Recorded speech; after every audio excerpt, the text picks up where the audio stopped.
Hey guys, John from Album Review TV. Today it's Days Go By the Offspring. This is their 9th studio album, their first since 2008's Rise and Fall, Rage and Grace, which was met with mixed reception from fans and critics alike. Rolling Stone gave it a very low rating along with many other popular publications, but the fans met it with mixed reception because they felt it wasn't a true punk album and they had strayed very far from their punk rock roots. And if you don't know, the Offspring were a huge band in the start of the early 90s that really ignited punk rock into the mainstream. There's a very interesting documentary I want to put a link to in the description below. It's called 1994, and the Offspring are interviewed in the documentary, so I really recommend watching that. It's about an hour and 20 minutes long, but like I was saying, the Offspring were very influential in bringing punk to the mainstream, along with Green Day, NoFX, bands like that.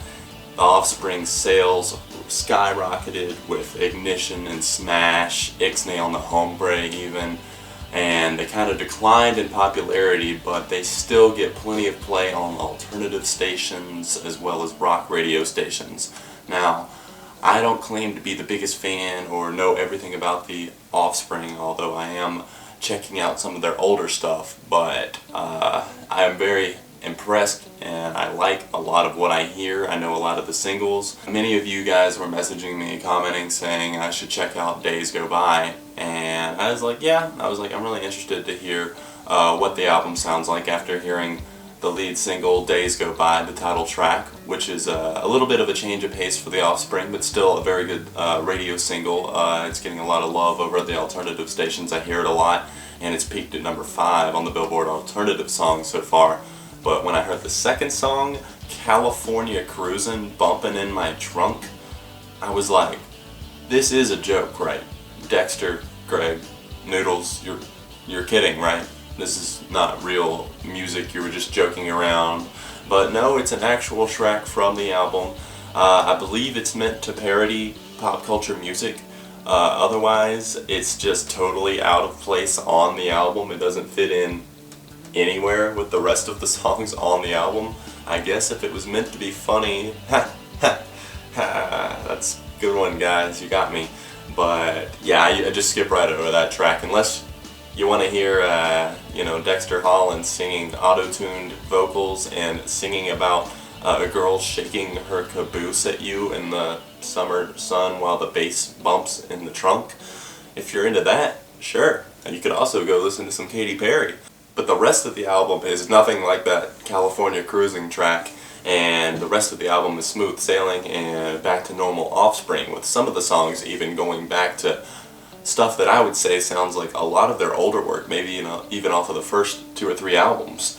And songs like Dividing by Zero, that sounds very old school. They actually re-recorded the song Dirty Magic. It was featured on one of their earlier albums, and they re-recorded it and put it on the new album Days Go By. The album's been in production, supposedly, since 2009, and me and a lot of other people have been wondering, like, what are you guys doing? Where have you been? What's going on? They've been posting studio updates on Twitter since like 2010, saying they were hitting the studio or whatever. Recorded a lot throughout the latter part of 2011, and then they tweeted that the album will be done by March of 2012. And they did meet their deadline. They finished recording. Dexter tweets, the album is finished, just got to do some mixing and stuff. And I figured it wouldn't be out till fall, but they managed to get a June 26th release date, just in time for the beginning of summer.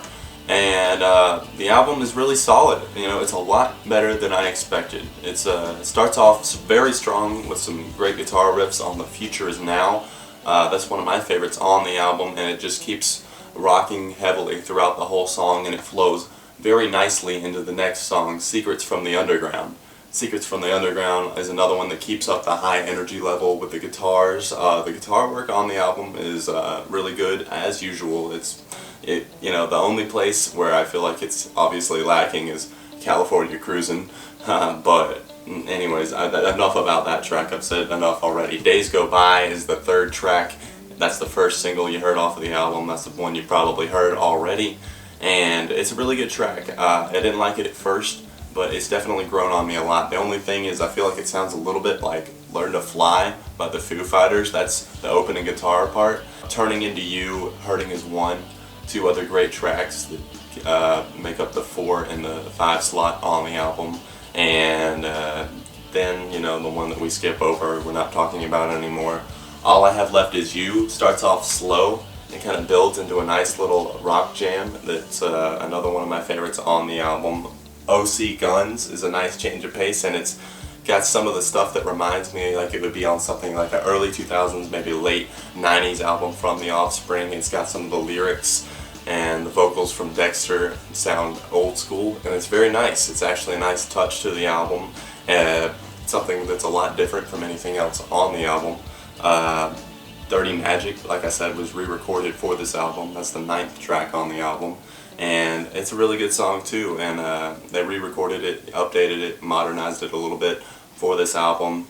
And I Want to Have a Secret Family with You is you know, kind of an odd title for a song, but I like the song a lot. It's actually a nice little punk jam that fits nicely on the album, and the album closes out in the best way possible with 2 hard, short, fast punk songs that sound like something old school. And Dividing by Zero and Slim Pickens Does the Right Thing and Rides the Bomb to Hell. They flow perfectly into each other. They end the album with a very high energy, and it's something that, you know, you don't see too often. Like sometimes they'll close on like a slow track, a lot of bands will, but they go out with a bang and it sounds really good. Overall, I've really been enjoying this album a lot more than expected. Like I said, anything that beats my expectations is always a nice surprise for me.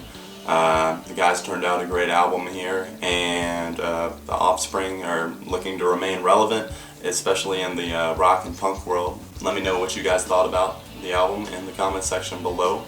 I give it a 4.6 out of 5 personally. That's my opinion. I always want to know what you guys think though, and let's get some comment discussion going down below. Offspring fan, you feel, you know, like this is a good album into the catalog, or are you disappointed as much as you were with the last album? I was a fan of the last album, you know, like it or not. Hammerhead, Christy, you doing okay? You're Gonna Go Far, Kid, great tracks. Anyways, guys, plenty of great reviews to come. A lot of upcoming albums. The Killers, 3 Days Grace, and obviously the 3 Green Day albums all coming out this fall, and Muse. So plenty of stuff coming up this fall to get excited about, as well as some great summer albums. I'll see you guys soon, and as always, thanks for watching and subscribing.